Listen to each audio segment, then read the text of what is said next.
Maria Tourpakai Wazir naît le 22 novembre 1990 à Domel, près de Bannu, au Pakistan. Certaines sources la rattachent plus largement au nord-ouest du pays et au Waziristan du sud. Elle grandit dans un environnement tribal très conservateur. Pour les filles, l'espace est réduit. Les déplacements sont surveillés. Jouer dehors, faire du sport, circuler librement, tout cela est fortement limité.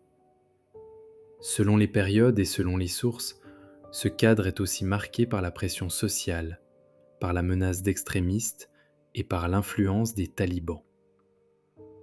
Il faut le dire sans simplifier, cette histoire ne raconte pas tout un pays, elle ne raconte pas tout le Pakistan. Elle raconte une enfance très précise, dans un lieu précis, avec des règles précises et avec leurs conséquences sur un seul corps, celui d'une petite fille qui comprend très tôt que le dehors n'est pas fait pour elle de la même manière que pour les garçons. Dans beaucoup d'enfances, on ne se demande pas si l'on a le droit de courir. On court simplement. On sort, on revient, on recommence. Chez Maria, ce geste simple ne va pas de soi. Très tôt, elle sent que ce qu'on attend d'une fille n'est pas ce qu'elle veut vivre. Le monde autour d'elle lui propose une place étroite. Elle résiste à cette place avec les moyens d'une enfant. Ses deux parents sont enseignants. Son père s'appelle Shamsul Qayoum Wazir. Il est présenté comme favorable à l'éducation des filles. Sa mère et lui la soutiennent malgré l'environnement social. Ce soutien ne fait pas disparaître les contraintes. Il ne protège pas de tout, mais il compte. Dans une vie d'enfant, avoir un adulte qui ne vous ferme pas la porte change beaucoup de choses.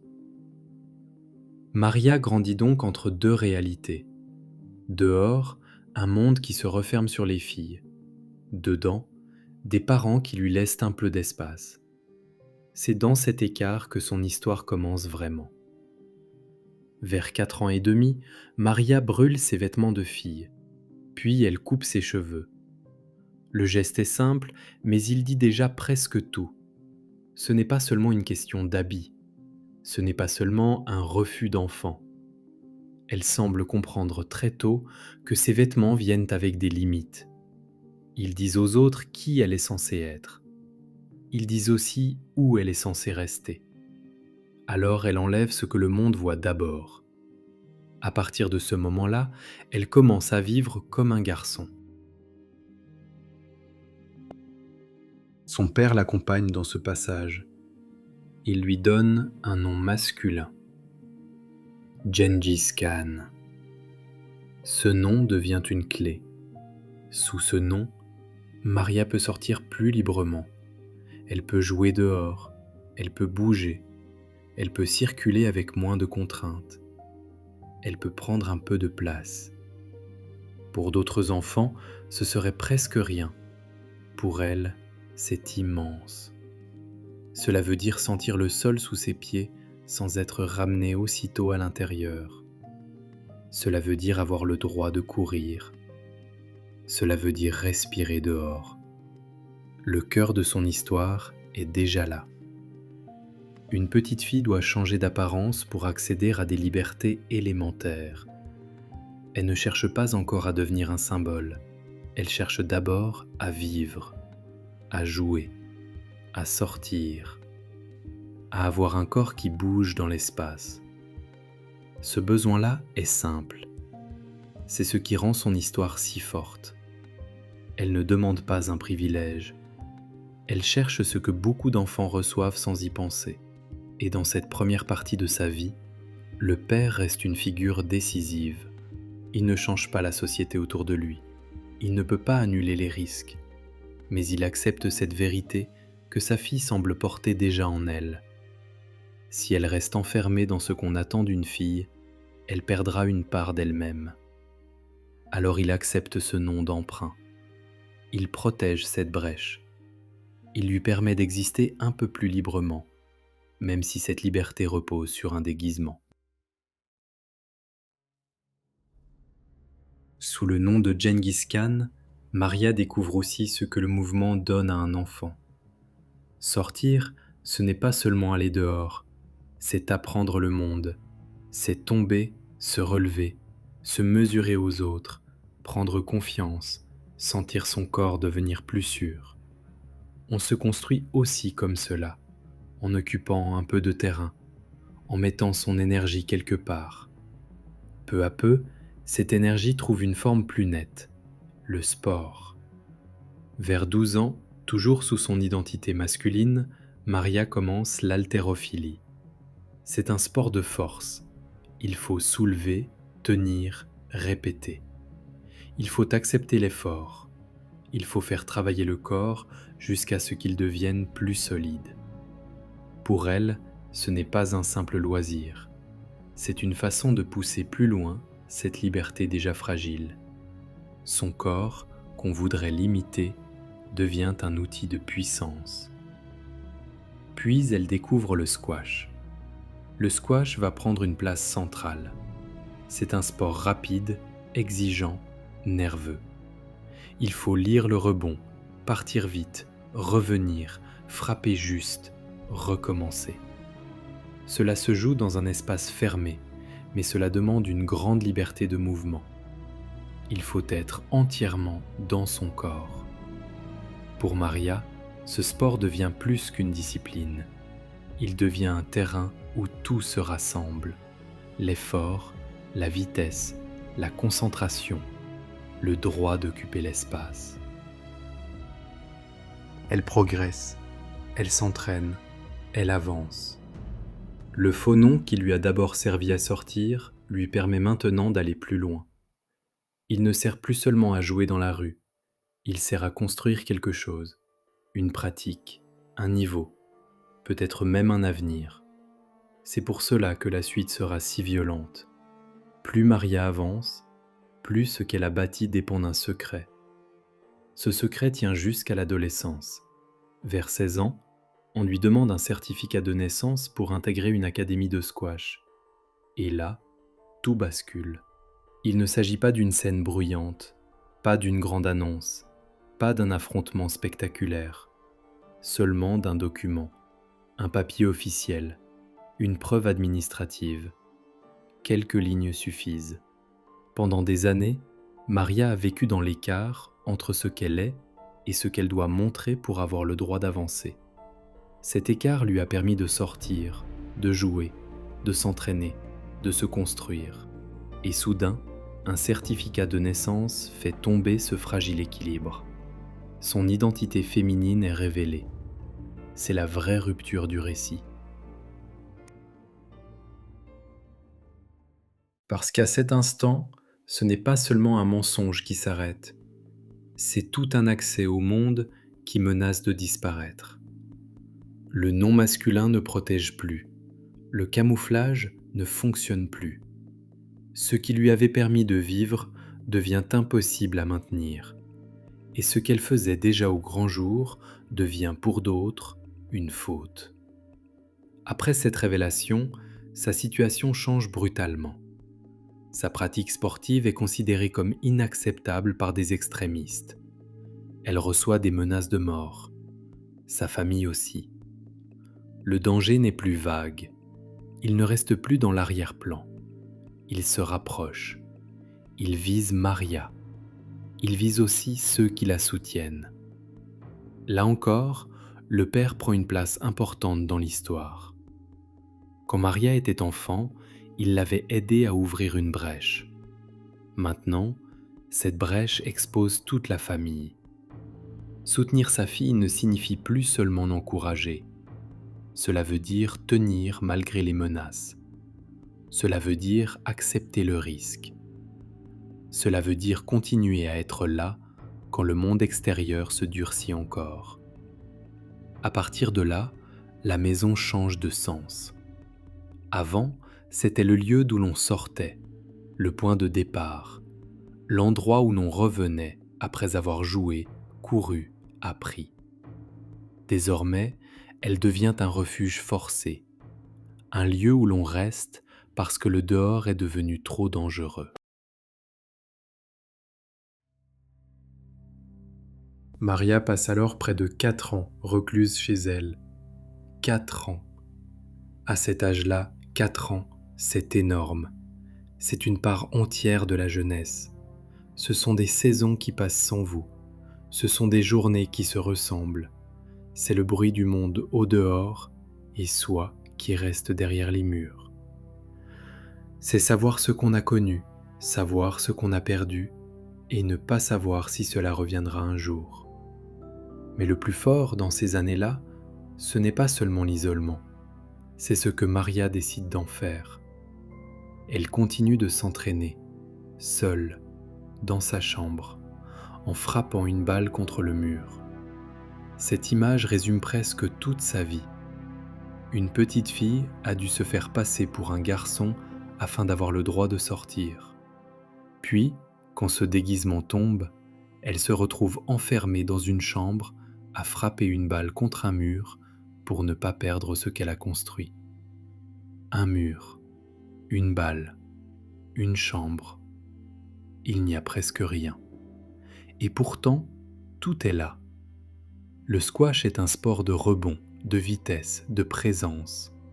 Dans un club, dans une académie, il y a un terrain, un rythme, des adversaires, des repères. Dans sa chambre, il ne reste qu'une version pauvre, réduite, solitaire de ce sport. Mais Maria s'y tient. Elle frappe. Elle recommence. Certaines sources parlent de journées pouvant aller jusqu'à 10 heures d'entraînement. 10 heures à répéter le même geste. 10 heures à garder son corps prêt dans un espace fermé. 10 heures à refuser que l'enfermement est le dernier mot. Il faut imaginer ce que cela veut dire, concrètement. Se lever sans horizon clair, rester dans une pièce, écouter le bruit sec de la balle qui frappe le mur, reprendre encore, attendre le rebond, refrapper. Les jours passent comme cela. Pendant que d'autres avancent dehors, elle travaille dans un espace minuscule. Pendant que le monde se ferme autour d'elle, elle continue à sauver ce qu'elle peut. Son jeu, son endurance, son lien au mouvement. Peut-être aussi quelque chose de plus profond. La preuve qu'elle n'a pas entièrement cédé. Ces années d'isolement ne sont pas seulement des années de peur, ce sont aussi des années de discipline, d'obstination, d'usure. Le temps ne la porte plus. Il faut le remplir, le tenir, l'endurer. Et dans ce huis clos, le sport cesse d'être seulement un projet de carrière. Il devient une manière de ne pas s'éteindre. Il y a quelque chose de très fort dans cette image d'une jeune joueuse seule face à un mur, parce que ce mur est à la fois réel et symbolique. C'est le mur de la chambre, mais c'est aussi le mur social contre lequel elle se heurte depuis l'enfance. Le mur des règles, le mur de la peur, le mur des interdictions.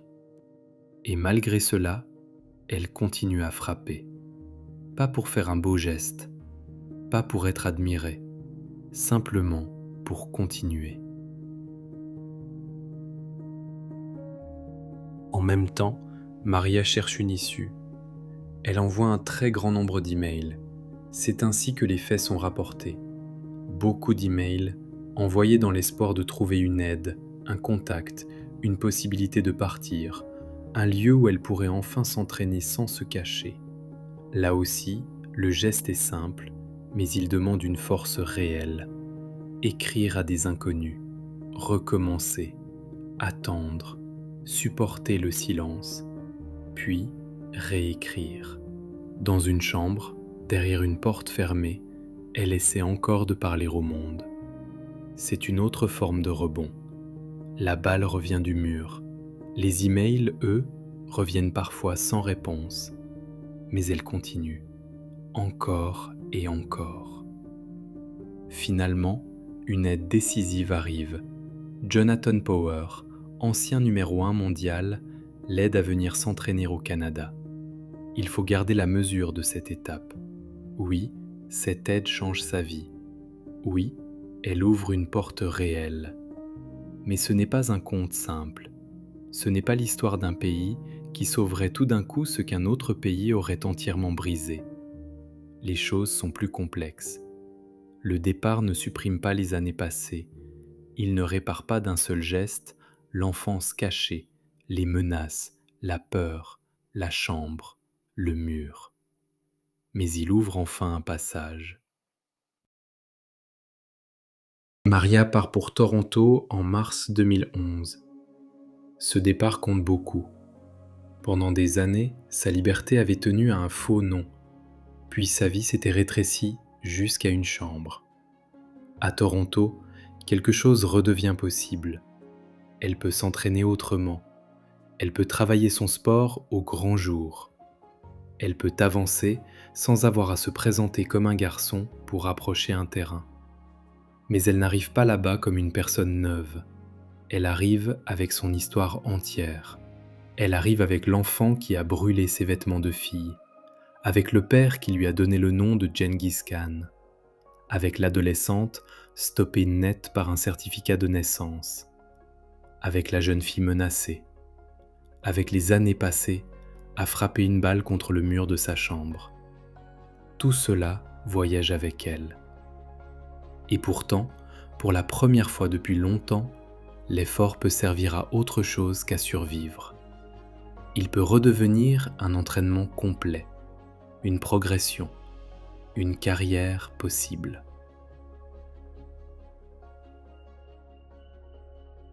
Les repères de son parcours le montrent. Son meilleur classement mondial sera la 41e place le 1er décembre 2012. Ce chiffre, à lui seul, ne raconte pas grand-chose. Mais quand on sait d'où elle vient, il prend une autre valeur. Il ne parle pas seulement d'un niveau sportif. Il parle du chemin parcouru pour avoir simplement le droit d'être là. Plus tard, son histoire sera aussi racontée dans une autobiographie, A Different Kind of Daughter, The Girl Who Hid from the Taliban in Plain Sight. Elle sera aussi au cœur d'un documentaire, Girl Unbound, The War to Be Her. Ces titres existent, ces œuvres aussi. Mais avant le livre, avant le film, avant le classement, il reste les images les plus simples, celles qui résistent le plus. Une petite fille qui brûle ses robes, un père qui comprend que ce geste n'est pas un caprice et qui lui donne un nom de garçon pour qu'elle puisse sortir. Une adolescente à qui l'on demande un certificat de naissance et dont la liberté s'effondre en quelques secondes. Une chambre fermée, une balle, un mur et une jeune joueuse qui recommence encore. C'est cela qui donne à cette histoire sa force. Pas seulement le danger, pas seulement la réussite, mais le prix payé pour des gestes ordinaires. Sortir, jouer, bouger, respirer dehors. Pour Maria, rien de tout cela n'allait de soi. Chaque pas vers la liberté demandait une ruse, un courage, un effort ou un risque. On pourrait raconter son parcours comme une histoire de défi. Ce serait vrai, mais ce ne serait pas suffisant.